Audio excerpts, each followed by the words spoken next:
अस्सलाम वालेकुम। Golden 120 vlog में आपको खुशामदीद कहते हैं। अच्छे कामों की तारीफ करनी चाहिए, जैसा कि आजकल सऊदी अरब की गवर्नमेंट सऊदी अरब में मकीम गैर मुल्कियों पर बहुत काफ़ी ज़्यादा मेहरबान नज़र आ रहा है। किस तरह मेहरबान नज़र आ रहा है उसकी तफसील आपके साथ में शेयर कर रहा हूँ।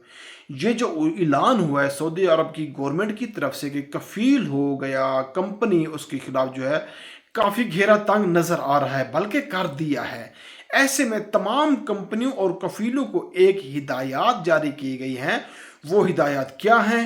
वो ये है कि पहली दफ़ा वार्निंग होगी, आपको बताया जाएगा, इतला दी जाएगी। दूसरे वक्त सेकंड टाइम आपके हाफ सर्विसेज सस्पेंड होंगी, और थर्ड टाइम आपकी पूरी सर्विसेज को सस्पेंड किया जाएगा। और जो आपके पास मुलाजिम है उसको ये अख्तियार दे दिया जाएगा कि वो अपनी मर्जी के मुताबिक, अपनी चॉइस के मुताबिक किसी दूसरी कंपनी में जा सकता है। वो अपनी मर्जी से आपको छोड़ सकता है। ये सारी चीज़ें मुकम्मल डिटेल आपके साथ शेयर कर रहा हूँ। वीडियो को ध्यान से आखिर तक लाजमी देख लेना।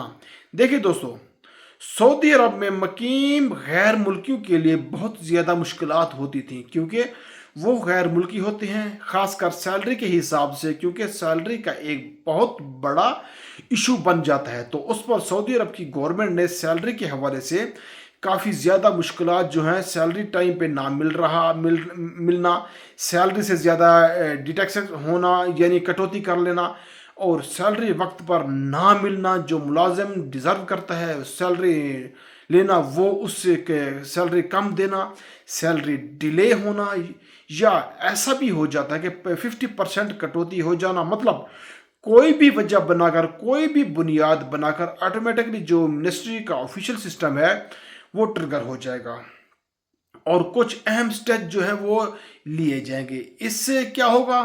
अगर आपकी सैलरी एक महीना लेट होती है तो ऑटोमेटिक आपके कफील को वार्निंग चली जाएगी कि आपने अपने मुलाजिम की सैलरी पेमेंट अदा नहीं की, वो अदा करो। अगर ये सिलसिला दूसरे महीने में भी चला जाता है, पेंडिंग में पड़ी रहती है, तो उस सिलसिले में कंपनी को जो है वो हाफ सस्पेंड कर दिया जाएगा, और हाफ जो है वो एक्टिव रहेंगे। यानी मिसाल के तौर पर वर्क परमिट रिन्यू कराना, अगर ये सिर्फ तीसरे महीने में भी चला जाता है तो उस पर सऊदी अरब की गवर्नमेंट ने उस कंपनी को मुकम्मल तौर पर सस्पेंड कर देना है, रोक देना है, बैन कर देना है, और मुलाजिम को ये अख्तियार दे देना है कि वो अपनी मर्जी के मुताबिक किसी दूसरी कंपनी में भी जा सकता है।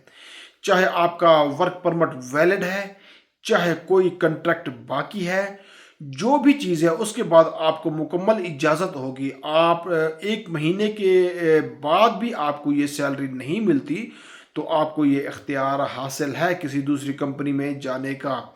कुछ ऐसे स्टेज आई हैं जो कंपनी और एम्प्लॉयर को फेस करना पड़ेगी। जो 50% से ज़्यादा डिडक्ट्स करता है, या आपकी सैलरी डिले करता है, या आपको वो सैलरी देता है जो आप डिज़र्व नहीं करते, और जो आप डिज़र्व करते हैं वो आपको सैलरी नहीं मिलती, तो उस पर भी बहुत बड़ा एक्शन होगा। ये कुछ अपडेट्स थी जो मैंने आपके साथ शेयर कर दी। अपनी दुआओं में याद रखना। मिलते हैं नेक्स्ट वीडियो में। फ़ी अमानुल्लाह।